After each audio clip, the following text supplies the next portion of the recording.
I've been through radio and television, and he would be one of the finest men that I've ever met. I don't think that there's been any top-notcher in any sport who's been so universally liked by his contemporaries as was Walter Lindrum. But I submit to you that there was no more valuable nugget ever came out of Kalgoorlie than Walter Lindrum. The word genius even isn't enough for him, because he's the greatest curist that's ever lived. Walter Lindrum's sport was billiards, a game played with 3 balls, referred to in literature as early as the 16th century. In Lindrum's day, professional matches were played over a fortnight, with 2 daily sessions of 2 hours each. The final scores in such matches were of the order of 20 to 30,000. Scoring is achieved by potting, making in-offs and cannons, where the cue ball strikes both object balls. Lindrum's mastery of all aspects was total. Walter Lindrum once said that he doubted that there would ever be another billiards champion as good as him. He said that he was prepared to practice for up to 14 hours a day, and he questioned whether anyone would want to do that anymore. As a boy, he practiced wherever his itinerant family roamed. In his prime, it was on this table at the back of the Lindrum family home in Albert Park, Melbourne. The table is still lovingly cared for by Walter's niece, Dolly Lindrum, who still runs the Lindrum Billiards Saloon in Flinders Street. Perhaps it was this practice factor which gave Walter Lindrum a common link with some other Australian sports stars of his time. The Great Depression brought hardship to Australia, but it also produced sporting heroes of unparalleled achievement. Don Bradman emerged as cricket's most dominant ever figure. A young Melbourne man emerged from the cycling ranks as Australian road champion. The first step in a fantastic career which was to last many years. Hubert Opperman, Hubert Opperman did the seemingly impossible for a non-European, winning the 1931 Paris to Brest to Paris race. His speech-making was to improve subsequently when he entered federal politics.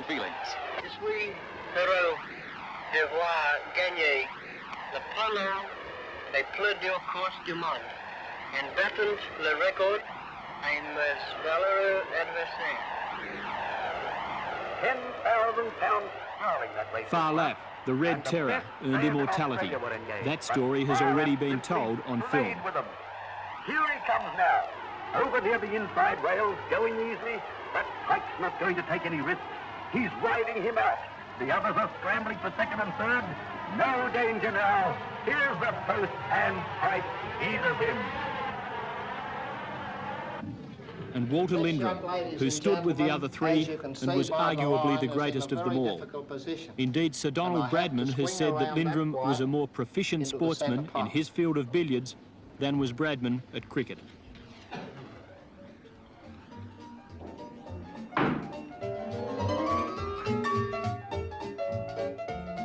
Lindrum was born in Kalgoorlie in August 1898. On the night of his birth, his father Fred won a billiards money match. At a double celebration later, it was suggested that the newest Lindrum, the first to be born in Western Australia, should carry the initials WA. The infant was christened Walter Albert, and it was in the billiard saloons of the local pubs that he grew up. More than 80 years on, the life story of the child born that night has been written by Andrew Ricketts, whose passion for billiards and fascination with Lindrum's career prompted the pursuit. A story from the early days tells clearly of the son's enthusiasm and of his father's discipline. There's a story that's well known, and that is that one day Walter's father went off to the races, and young Walter was left at home to his own devices at about the age of 5 or 6. Pinched the key to the billiard room from behind the hotel bar and went in there and was having a great time. So he thought, until he tried to emulate his older brother Fred with a masse shot, which of course you have the cue raised vertically for. The result was a tear in the billiard cloth, and Walter knew he was in for a hell of a hiding, so he raced off to his room and hid behind the door. His father came home from the races. Walter was nowhere to be found, and the billiard room door was left open. The cloth was torn, And so the message sort of got through. His father, of course, was a very, very hard taskmaster with him as a kid, made him practice anything up to 12 hours a day. And he used to say, Walter, go back into the room. You've only done 8 hours. Go and do 12. Practice until your back aches and then practice again. And I think that it done Walter a power of good. Now, to create touch in billiards, ladies and gentlemen, of course, requires a lot of practice, and there are many methods of practice that you can impart that touch to your maker. Perhaps if you go The along impact to the of club, Fred Lindrum on his and your son's husband career was enjoys great. his game of He billiards, demanded practice, if I can take and he him from converted 30 or Walter, a 40 natural break to a right-hander, 60 or into 70 a left-handed break, cueist. I think I've done This a was really because good Walter job. had lost the top However, joint of his right this index will show finger you in the an method accident of touch when 3 required. years old. In this particular movement, I have the balls out from the cushion, not against the cushion, and it's a very lovely shot to practice for touch. I shall try and make a 30 break with these balls out from the cushion for you.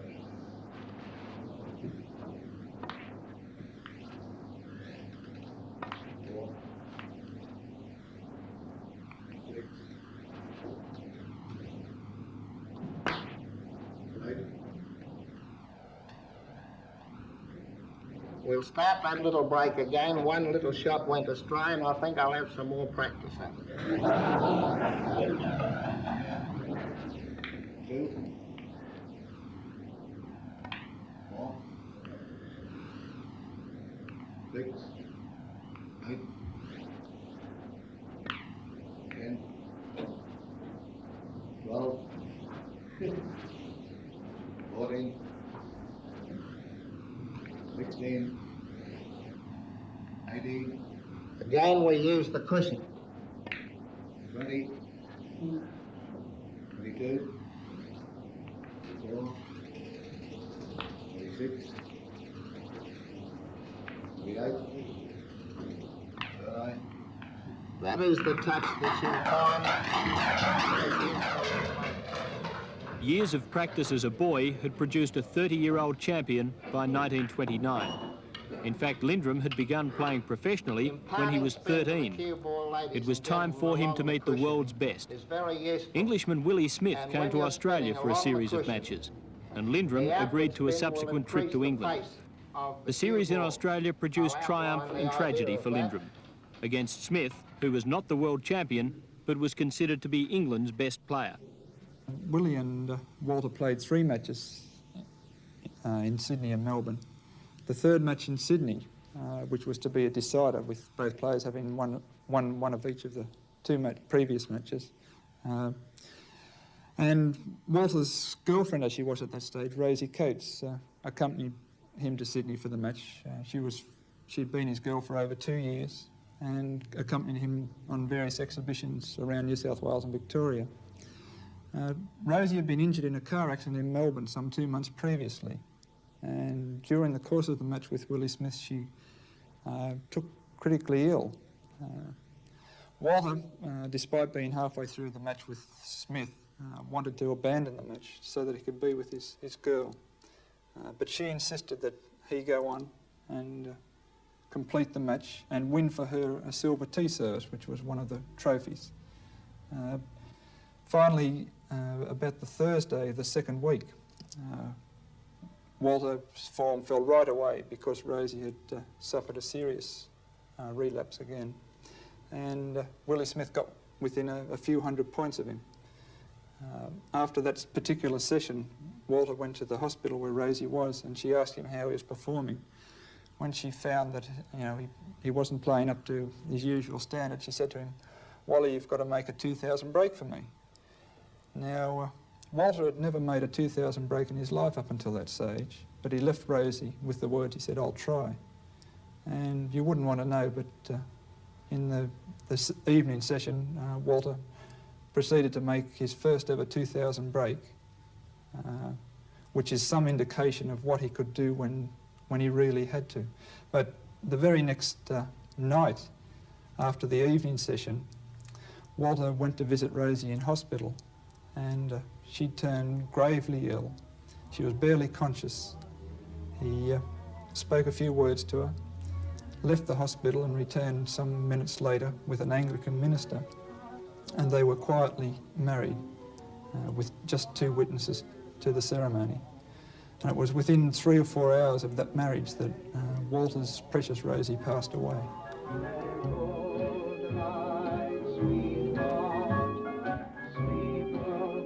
It was her favourite number, and as you know, she died when he was playing in Australia, Rosie. And he'd have this record going, "Good night, sweetheart," and it went on. I said, "Walter, you'll have to stop, I'll throw it overboard." He said, "But it doesn't matter about throwing it overboard, I want to play it." He said, "If you throw it overboard, I've got 2 or 3 more." In September 1929, Lindrum left Melbourne on the SS Cathay, bound for England. Lifelong friendships, such as that formed with Sidney Lee, helped Lindrum overcome the grief he felt at Rosie's death. I can remember the night she died. He rang the billiard room in town, and he was in a dreadful state, and came back on the train next day, and I remember him hopping off the train before even it stopped. He was so agitated. And so I think that it was a big, thing for him to go to England and play as well as he did in that 1929 after her death. He really didn't want to go. He was so upset, and the family said, "Well, you must, you've got a contract and you must go to England and try and, do what you can for the game of billiards," which he did. And but it took him, a long, long time. And I sometimes wonder if ever he did, get over her death. She was a lovely girl. I can remember her, though I was only a child. But she was a very lovely person. After early successes in Glasgow and Newcastle, Lindrum moved south to give Londoners a taste of his talents. The crowds flocked to Thurston's Hall and Memorial Hall. In his first match in London, Lindrum scored 6 breaks of over 1,000 against Willie Smith before setting a world record of 3,262. From then on, he dominated English billiards. By the following season, he was regularly giving the world's best 7,000 start and beating them. In one such match against New Zealand champion Clark McConaughey in November of 1930, Lindrum's winning margin was 13,000 points. Willie Smith was once handed a £500 cheque by a friend to back himself to beat Lindrum. He set fire to the cheque. Such was the hopelessness of the task. Joe Davis was another to receive big starts from Lindrum. His victories were rare and narrow. Tom Newman said that Lindrum could not stand him up 7,000 and hope to win. He was wrong. Business associate and friend Walter Sykes recalls the magnitude of these performances. He was fresh from beating all the champions, so-called, of the world in one heap. Gave them 7,000 points each, and then proceeded to whop them. It was the most fantastic performance. Never in the history of any form of sport has that sort of thing been done. I never saw him get beaten in a long game. Never. Apart from giving some terrific starts, like 7,000 starts, to players of Tom Newman, Joe Davis, Clark McConaughey. He gave them 7,000 start and used to win easy up. And funnily enough, I happened to be with Walter when he made his world record break, and later 2 or 3 years after he'd been here, that 4,137. And it didn't, it was just out of this world, something fantastic. And that's what he used to do, giving 7,000 start. But what I was trying to tell you, in that game, he actually lost the game because he was so enamoured with his break that he forgot to win. In one season in 1930-31, he made 63 breaks of 1,000 points each. 63. And I doubt whether all the other champions of the world, Davis and the rest of them, ever made that many in their whole lifetime. Here is that draw, ladies and gentlemen. Don't forget at 6 o'clock. 46. Here it is again, so you can see it's in the make-up to make that master player. 49, 51. Here again, I'll put the red and draw up there so as I can make the next cushion off, next cannon off the top cushion. 54.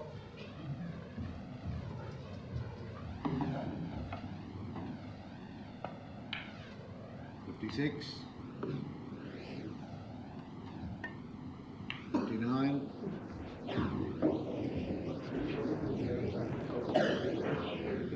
61. Here is that 6 o'clock shot again. 64. 66. 69.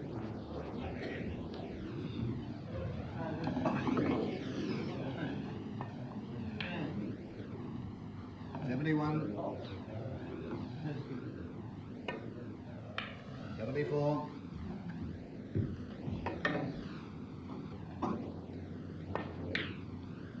77.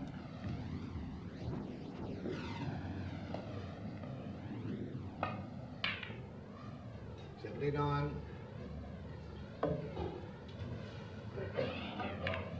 81.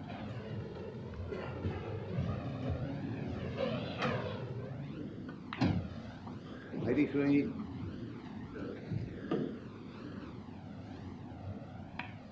85. 87. 89. Newman's view that Lindrum could not stand him up 7,000 and win was stated before the two met in the International Gold Cup final of 1931. Lindrum had set another world record in his previous match with a break of 3,905. But Newman was in outstanding form. Early in the final, he'd extended his lead beyond 9,000 and his supporters looked set to collect big money. However, Lindrum struck back. His ability to score heavily at the top of the table and then from his famous nursery cannons helped him claw his way back into the match. He took the lead in the 22nd session and won the match by more than 1,300 points. His average score per visit to the table was 248, compared to Newman's 169. Andrew Ricketts claims that this match produced Lindrum's greatest achievement. At one stage of the match, after conceding those 7,000 point start, Lindrum was over 9,000 points behind. He then proceeded to rattle off 4 breaks in succession of 2,835, 451, 1,796 and 2,583. Now the key of those 4 breaks is that the first break and the fourth were both over 2,000 points. So in the space of 4 visits to the table, Lindrum had made 2 breaks over 2,000. Well, of the 4 other greats of the billiard world at that time, which were Joe Davis, Willie Smith, Clark McConaughey and Tom Newman, only Davis and Smith succeeded in making breaks over 2,000. In fact, they both made 2 breaks over 2,000 in their entire lifetime. Yet in the space of 4 visits to the table, Lindrum performed that feat.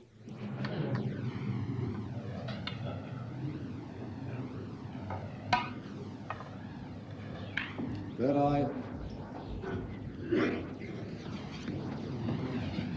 Here is a very tough shot I've left, ladies and gentlemen, but here is a soft draw and I'll have them back at the top of the table in 3 shots.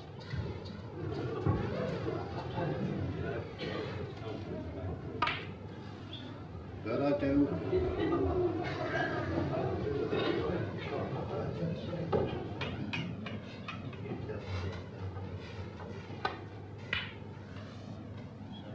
Thirty-four.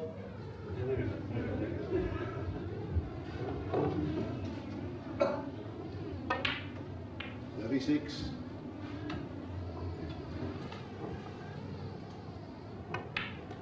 39.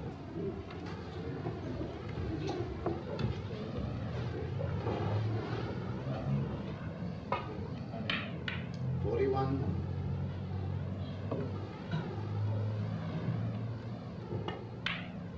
43.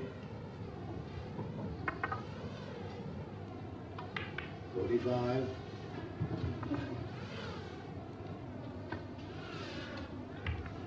87.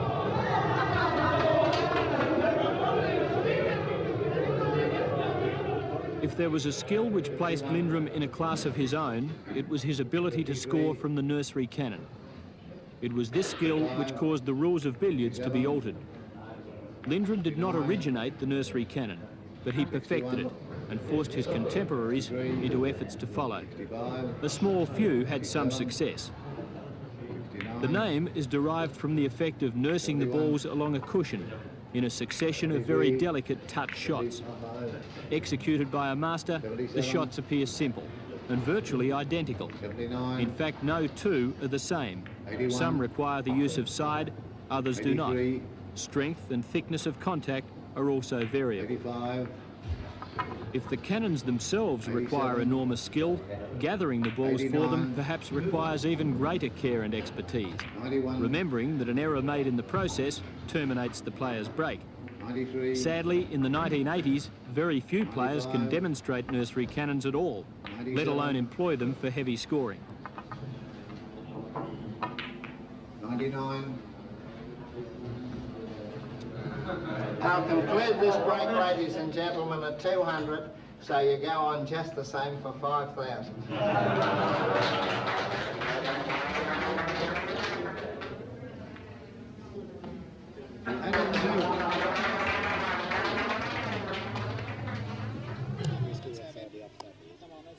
Sociologists would probably agree that the rise of Lindrum and Bradman during the Depression was more than coincidence. Astrologists might argue that their birth dates, just 2 days apart, although in different years, represent another factor.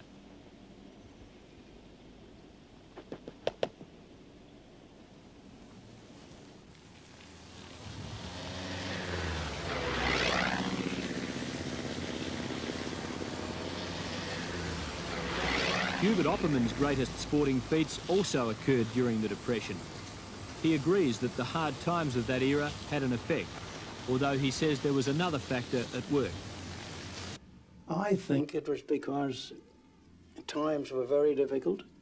It meant that if you were in sport, that you were more or less fully occupied in an interesting way. And it was after the war, the First Great War, there had been a national spirit developed by the Anzacs. There's not a shadow of a doubt about that.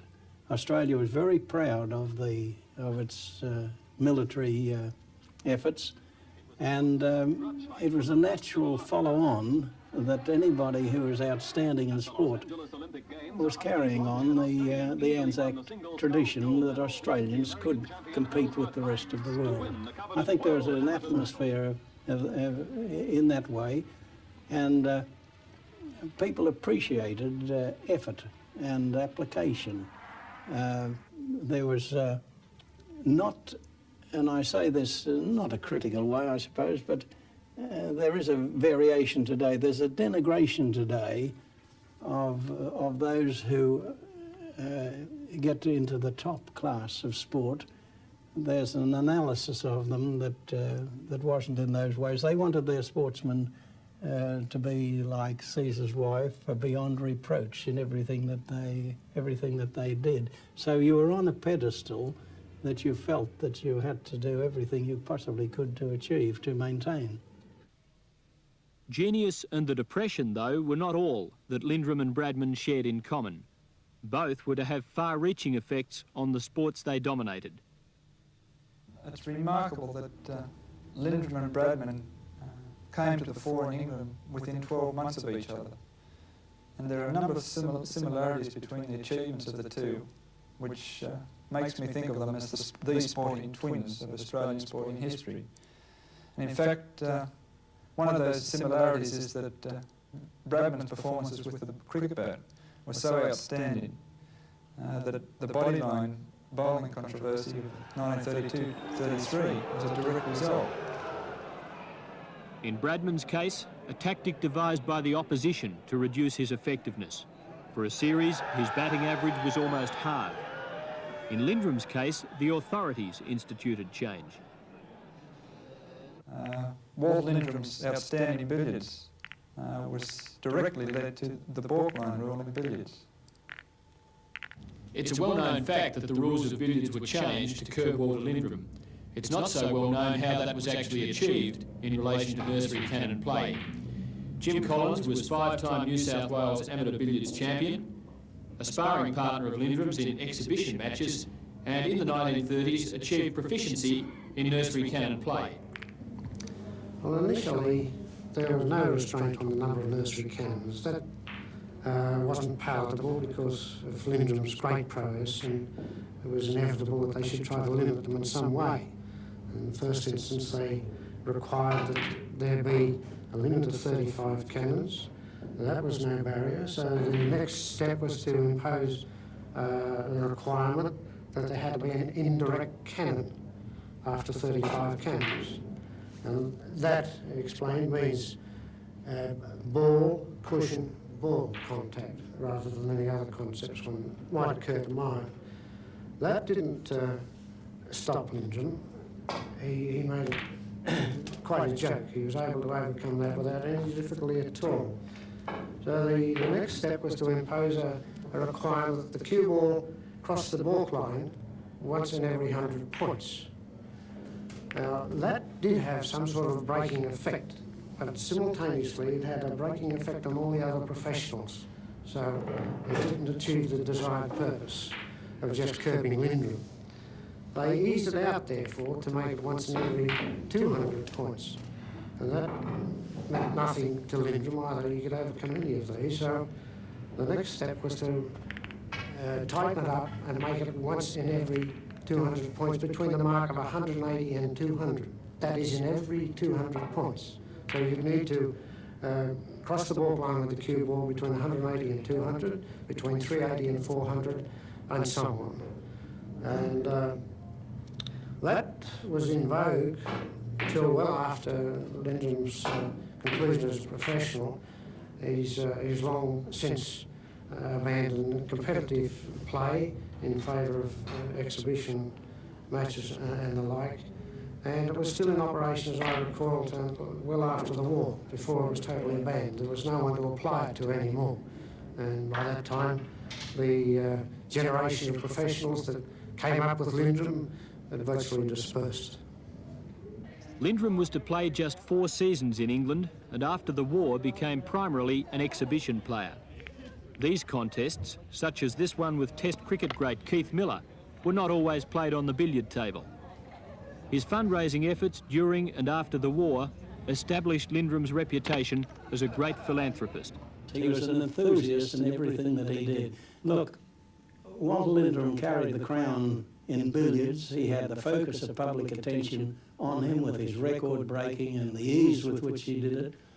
But look, he'd come into a room and he wasn't Walter Lindrum, the big champion. He was somebody who'd come to meet the others, and he was interested in them.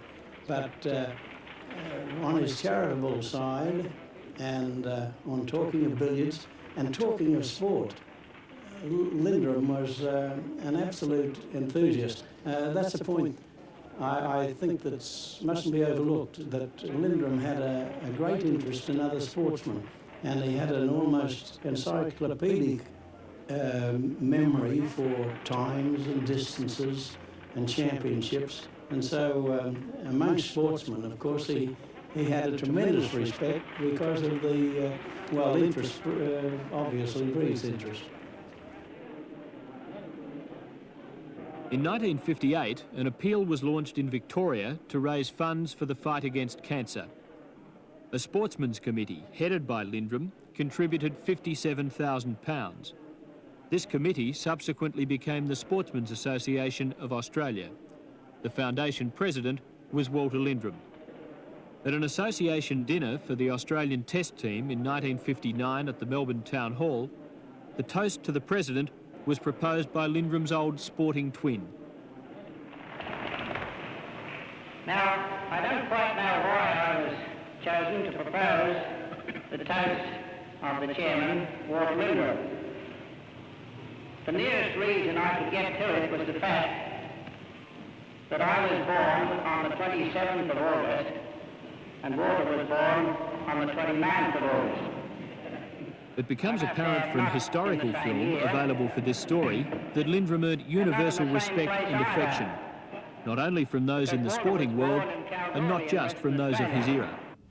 Perhaps I saw him as a father figure, but I also remember him staying around, as I say, not only after a television show, but after a small charity function. But I was the compere and he was the special guest.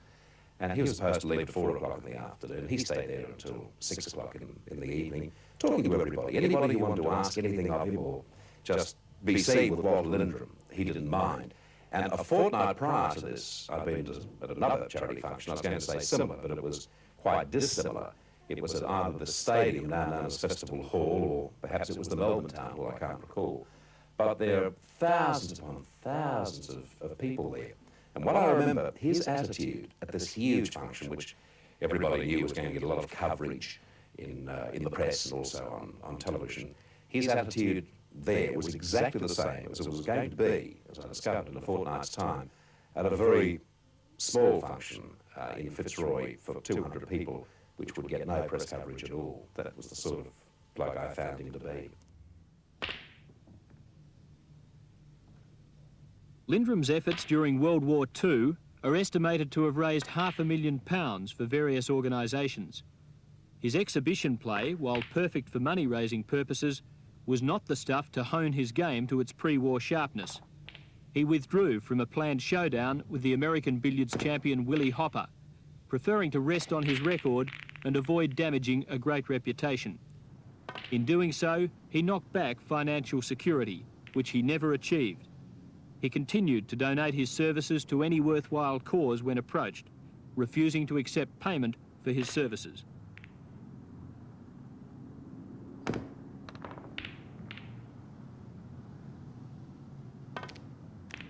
He was never interested in money to begin with. He never wanted to be rich, and he died a poor man because all he thought of during the war years, especially what he could do. He used to say, those boys are fighting for us. He had a nephew that was a prisoner of war on the Burma Railway, and he felt very, close to those boys that are suffering, and he just wanted to do everything for, charity, and he always said, I'm not interested in money. And he did really die a poor man. And later in life, he raised hundreds of thousands of pounds, it seems, for charity. Yes. What was his motivation then, do you think? Oh, well, it's just that he was fortunate in having parents that had a good business in Flinders Lane, and they were able to help him. And that's why he was able to carry on and do charity work as much as he did through their help. I can remember the time he gave away about 14 billiard tables to the armed forces. And we'd have carriers here in this home every day taking out tables that he wanted to give. He was most interested in everything, in people. And he always felt sorry for people that, were less well off than what he was in perhaps fame, we'll say, not money, but in his travels and all that he was fortunate in meeting the people he did, and he thought, well, there's a lot of people that I can help now.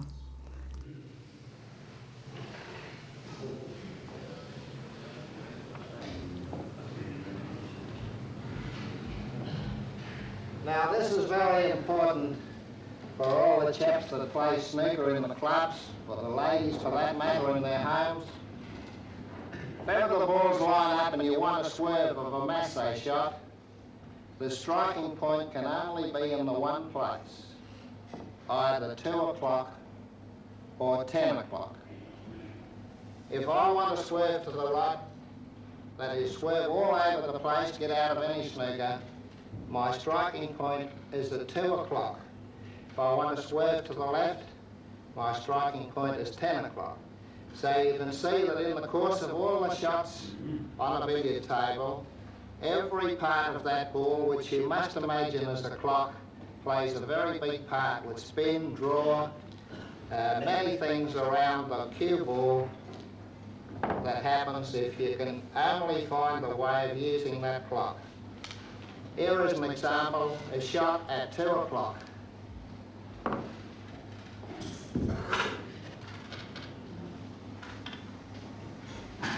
I have the 3 balls in line right along the cushion. I have to swerve around the white and pot the red.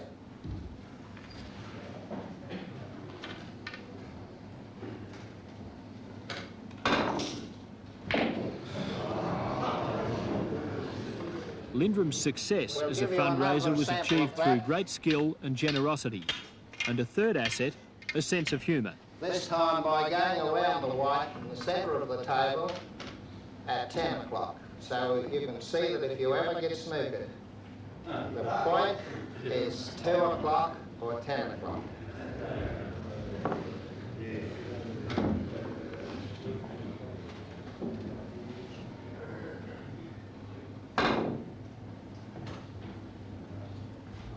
I can assure you, ladies and gentlemen, that I hit my ball then at 11 o'clock.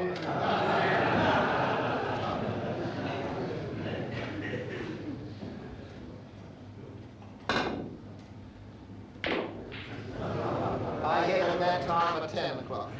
Whereas Lindrum used his various skills to raise large sums for others in the 1940s and 50s, competitive cueists can acquire wealth for themselves in the 80s playing snooker. In the present snooker boom, a player does not have to be a top-notch professional to make a reasonable living. The question as to what Lindrum might have achieved as a snooker player will never be answered. But former pot black referee Sidney Lee has watched billiards and snooker in 2 eras. I had a word with him about snooker. And as you know, when they played billiard sessions for an hour, 3/4, they put together snooker balls on the table for either 1 or 2 frames after the session. And he made the occasional 100 break when he tried. So I did say to him, I said, Walter,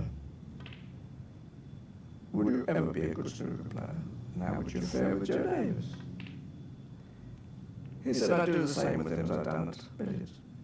In my opinion, of Lindrum, he would be a different class to anybody that's ever struck a billiard ball. I'm not trying to belittle the players of today, such as Steve Davis, Jimmy White, all those players, because they are geniuses in their own little right. They're wonderful snooker players. But the all-time greatest for me was one man, and that was Walter Lindrum. 40. Lee's opinion is supported by Joe Davis, the top snooker player of his time. In 1960, Davis said that Lindrum, had he taken to snooker, would have been the outstanding snooker player the world had ever known. Had he been born half a century later, it's likely that Lindrum 15. would have been a snooker player. The 22-ball game has eclipsed the game of billiards almost totally. Melbourne sports journalist Don Lawrence is a keen player and student of billiards. He refutes the view that Lindrum so dominated billiards as to kill the game. I'd not like to think that it did. I think that he was such a perfectionist at billiards that people admired him enormously, and of course nobody could quite reach the standard that he did. And I don't think it was that fact so much. I think probably the advent of television, the number of balls, it's a much more televisable game than billiards is, and therefore all the good players, the players with talent, head towards snooker. But I do remember, and I'd like to tell this little story, and I think it indicates just the way snooker has taken over, that back in 1950 I was in London with an Australian sports writer, a good friend of mine, Jack Pollard. And I used to play quite a bit of snooker in the club in which we were living, and I couldn't get a game of billiards, but one day one of the young snooker players said that he knew a fella who played billiards. I said, bring him in. So we had a game of billiards. And I remember I made a 65 break to start with because I was that nervous. We had a gallery of about 100 of these very keen young snooker players who had never really seen a game of billiards. Now, just why billiards has disappeared as a popular game, I'm not quite sure. But I do know that at Lindrum's in the city, there are about 4 games of billiards a week played there, and the snooker balls are going all the time.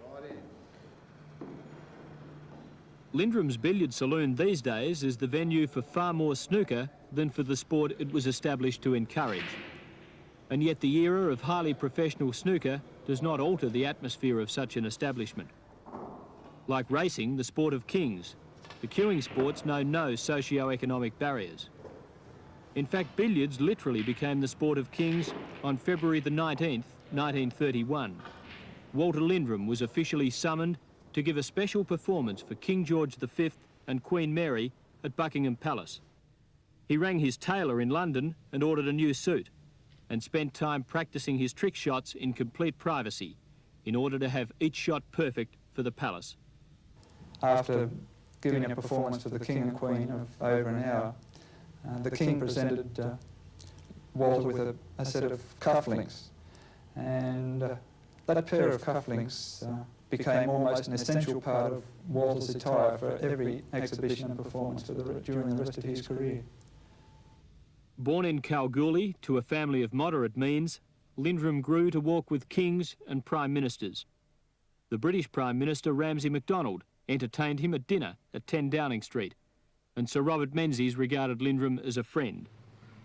Possibly the greatest exponent of any sport that Australia has produced. He was a great fundraiser for many charities.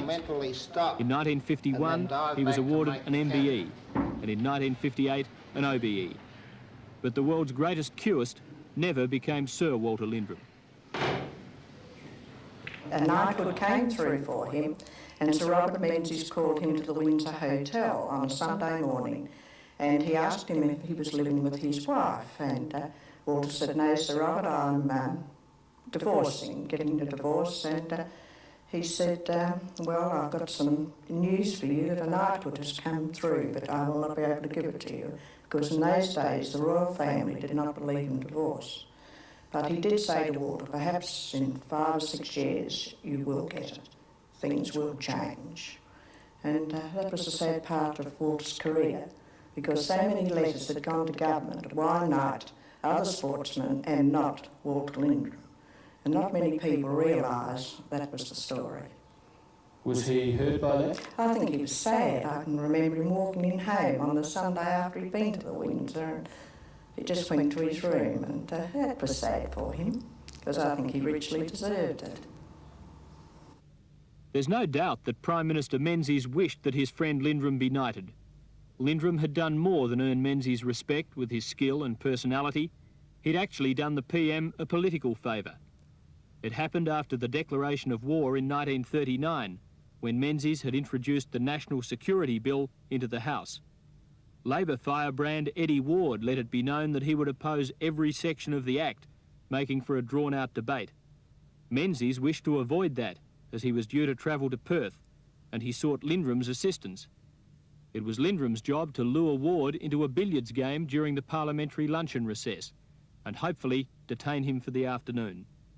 So Menzies engineered this, and Walter did it. He got him interested and asked Eddie to show him a few tricks. Of course, he wasn't backward in showing Walter what he knew and how he played, and Walter commended him on his performances and so on. So then they got into the nitty-gritty, the really hard stuff, you know, the very difficult shots. And by this time, Eddie's completely lost all knowledge of time and place and everything else. He's forgotten all about the legislation. So enthralled was he to be playing with the champion of the world, and even, you know, on a man-to-man basis too, almost equality. Anyway, they were there, and every now and again Menzies would pop his head round the corner to see how it was going, and you know, give a signal to keep him at it. And this went on all afternoon. And finally, they got the signal that it was right, it was all over. The Act was passed. When Walter Lindrum died at the age of 61, of the many tributes which were paid, perhaps the greatest came from the then Australian Prime Minister, Sir Robert Menzies. He said Walter Lindrum was a great sportsman and a most patriotic citizen. But to me he was more than this. He was a great gentleman and a great friend. Lindrum died at Surfers Paradise in July 1960 and was buried in Melbourne. The Sportsmen's Association of Australia erected a marble billiards table at his grave. To me, he was such a wonderful person, a kind person, and he never had 1 ounce of conceit in him, and that's something I will always admire about my uncle, because so many people can become swollen-headed, and he just kept, you know, so natural and so nice. So there's never been another Lindrum, and I was pleased to meet him and be so friendly with him as to know his mate at the game. There'll never be another Walter Lindrum. And I would like to play this one. It's my own favourite shot. As my good night shot, ladies and gentlemen, as the black ball is the last ball in the game of snooker, I'd like to conclude by playing this almost impossible position shot to pocket the black into this pocket.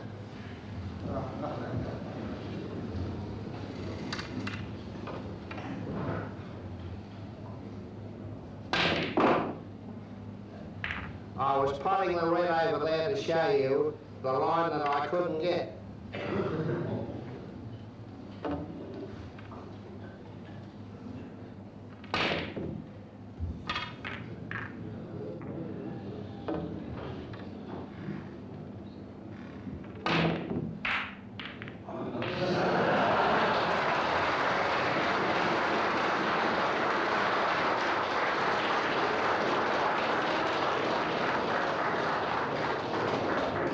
Thank you, Channel 2. That was a lovely experience, and a good night, ladies and gentlemen.